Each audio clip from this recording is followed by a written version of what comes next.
మా అక్కలు బస్సులకు యజమానులైంది, మా అక్కలు విద్యుత్ సంస్థలకు యజమానులైంది, మా అక్కలు పెట్రోల్ బంకులకు యజమానులైంది. ఇవాళ అందరూ బాగుపడుతుంటే ఇంకా మమ్మల్ని అడిగేటోడు ఎవడని ఆయన దుఃఖపడుతున్నాడు. అందుకే నీ దుఃఖం 10 ఏళ్ల వరకు అట్లనే ఉంటది. అది పెరిగి పెద్దదై భూతమై నిన్ను కబలిస్తే తప్ప నీకు విముక్తి లేదు. నువ్వు శాపగ్రస్తుడివి చంద్రశేఖరరావు. నీ కళ్ళ ముందల్నే తెలంగాణ అభివృద్ధి చెందుతుంది. అభివృద్ధి చేసే బాధ్యత మేం తీసుకుంటాం. ఇవాళ ఈ వేదిక మీద నుంచి చెప్తున్నా, 94 నుంచి 10 ఏళ్ళు తెలుగుదేశం అధికారంలో ఉన్నది. 2004 నుంచి 2014 వరకు 10 ఏళ్ళు కాంగ్రెస్ అధికారంలో ఉన్నది రాజశేఖర రెడ్డి నాయకత్వంలో.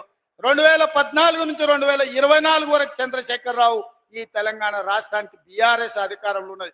2024 నుంచి 2034 వరకు రాసుకో చంద్రశేఖరరావు. నీ డైరీలో కాదు, నీ గుండెల్లో రాసుకో. నీ కొడుకు గుండె మీద రాయి. 2034 వరకు ఈ సోదరుడు పాలమూరు బిడ్డ తెలంగాణకు ముఖ్యమంత్రిగా ఉంటాడు. పాలమూరు నుంచే ప్రజా ప్రభుత్వాన్ని నడుపుతాం. ఇది నా మాట. నువ్వు నీ గుండెల్లో రాసుకో చంద్రశేఖరరావు. పాలమూరు నుంచే శాసనం చేస్తాం. పాలమూరు నుంచే శాసనసభను నడిపించే బాధ్యత నేను తీసుకుంటా. నువ్వు దుఃఖం వస్తుందో, బాయిలో దుంకుతావో, పెట్రోల్ పోసుకొని తగిలబెట్టుకుంటావో అది నీ ఇష్టం.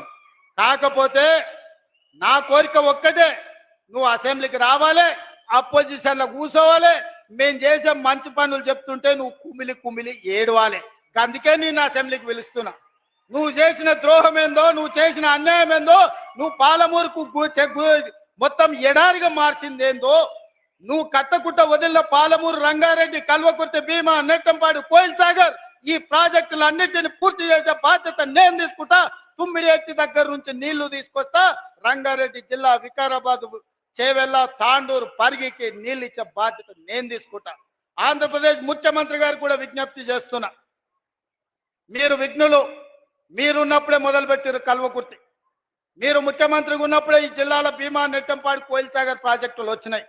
మీరు ప్రధాన ప్రతిపక్ష నాయకుడిగా ఉన్నప్పుడే పాలమూరు, రంగారెడ్డి ఎత్తిపోతల పనులు ప్రారంభమైనాయి. మరి మీరు ముఖ్యమంత్రిగా 10 ఏళ్ళు, ప్రతిపక్ష నాయకుడిగా 10 ఏళ్ళు ఉన్నప్పుడు మొదలుపెట్టిన ప్రాజెక్టులను మీరు అడ్డుకోవడం ఏ మేరకు న్యాయం? చంద్రశేఖరరావు గారు కట్టకపోతే చంద్రబాబు నాయుడు గారు అడ్డుకుంటే న్యాయమా? అందుకే చంద్రబాబు నాయుడు గారికి విజ్ఞప్తి చేస్తున్నా, మా పాలమూరు, రంగారెడ్డి ఎత్తిపోతలకు అడ్డం పడవద్దు, మా డిండి ప్రాజెక్టును అడ్డుకోవద్దు, మా కల్వకుర్తి, మా భీమా, మా నెట్టంపాడు, మా కోయిల్ సాగర్ మీరు అడ్డుకోవద్దు. ఒకనాడు పాలమూరు జిల్లాను మీరు దత్తత తీసుకున్నా అని చెప్పారు. మీరు బాధ్యతగా ఉండండి, మమ్మల్ని బ్రతకనియండి, మా ప్రాజెక్టులు పూర్తి చేసుకోనివ్వండి. ఆనాడు ఉమ్మడి రాష్ట్రంలో శ్రీశైలం వెనకాల నుండి 4 టీఎంసీల నీళ్లు తీసుకెళ్లేది ఉంటే ఇవాళ 9.5 టీఎంసీలు నీళ్లు తీసుకెళ్లడానికి మీరు ప్రాజెక్టులు పెట్టుకున్నారు. అందుకే చంద్రబాబు నాయుడు గారికి విజ్ఞప్తి చేస్తున్నా, రాయలసీమ లిఫ్ట్ ఇరిగేషన్ 3 టీఎంసీలు రోజుకు తరలించే ప్రాజెక్టును మీరు రద్దు చేసి మీ ఉదారత్వం ప్రదర్శించండి. మీరు 2 రాష్ట్రాలను సమానంగా తెలుగు వాళ్ళను అభివృద్ధి చేయాలన్న ఆలోచనతో ఉన్నది నిజమైతే రాయలసీమ లిఫ్ట్ ఇరిగేషన్ ప్రాజెక్టును రద్దు చేయండి. పాలమూరు, రంగారెడ్డి ఎత్తిపోతల, డిండి ప్రాజెక్టు, కల్వకుర్తి ప్రాజెక్టు, భీమా ప్రాజెక్టు, నెట్టంపాడు ప్రాజెక్టు, కోయిల్ సాగర్ ప్రాజెక్టులను పూర్తి చేయడానికి మీరు ఉదారంగా ముందుకొచ్చి మాకు సహకరించండి. మా పాలమూరు బిడ్డలు కృతజ్ఞత ఉన్నవాళ్ళు, మీ మేలు మేము ఎప్పుడు మర్చిపోం. మీరు సహకరించకపోతే మేము చేసే విజ్ఞప్తులు చేస్తాం. మా విజ్ఞప్తులను మీరు వినకపోతే పోరాటం ఎట్లా చేయాలనో పాలమూరుకు తెలుసు.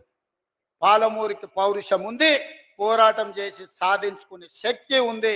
దానికి నాయకత్వం వహించే బాధ్యత నేను తీసుకుంటా. సోదరులారా, ఏది ఏమైనా అక్కడి సూర్యుడు ఇక్కడ మొలిచిన చంద్రశేఖరరావు గారు ఏడ్చినా, దుఃఖపడ్డా, ఒకవేళ ఆయన పిల్లలు పెట్రోల్ పోసుకొని ఆత్మహత్య చేసుకున్నా పాలమూరుని అభివృద్ధి చేసే బాధ్యత నాది, ప్రాజెక్టులు పూర్తి చేసే బాధ్యత నాది.